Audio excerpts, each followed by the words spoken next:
Hello, I am just going for a walk out in the woods at sunset, like any good horror movie begins. I wanted to come in really quickly just to preview my upcoming appearance at the Milwaukee Paranormal Conference. This is going to be on October 18th. If you're interested in discounted tickets, I've got the heck of a code for you. It's free, actually, no code needed. It is a free conference. I don't know if it's the largest paranormal conference in America, but it might be because these things usually aren't free. They're usually not cheap either. So this is a very cool event that's been conducted for the last several years by American Ghost Walks. Mike Huberty now running it. T. Krulos was the originator, but it's just really a fun event.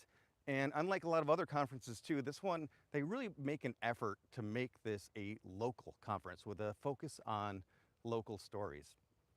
I was requested to speak about a topic I haven't talked about too much lately.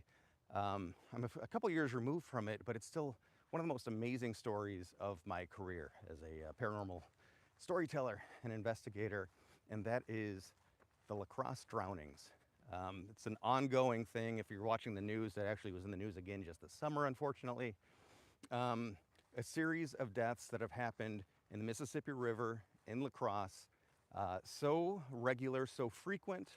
The victims are so similar that the FBI has twice investigated looking for a serial killer.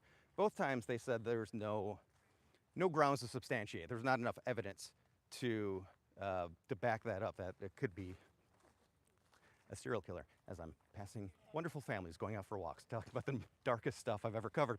Anyway, just wanted to talk about it. We'll go into it a lot more. Oh, I do always have to point out, though, that this documentary I did, it was done at the request of the Wisconsin Paranormal Investigators. I was not an investigator, I was the documentarian on it. And who was it that requested this investigation? It was the town's chief deputy medical examiner. So essentially the assistant coroner, somebody who's a man of science. He couldn't do this until after he had retired, of course. But he said, he's the man of science who's looking at the surroundings, looking at the environment, looking at any possible causes, and nothing makes sense to him. Nothing really adds up. We just have to keep saying it's a really bad, unfortunate coincidence. And as he put it, it just didn't feel right coming out of his mouth. And then he thought, well, the one possible influence we've never looked into, a possible paranormal influence on these deaths. And so that was mind-blowing to me, the idea to take the paranormal methodology of investigation, bring it to an active crime scene and see if we can learn anything. So yeah, it was a hell of an experience. For about 2 years working on this film. I was living in LA at the time, flying out to Wisconsin. And I'm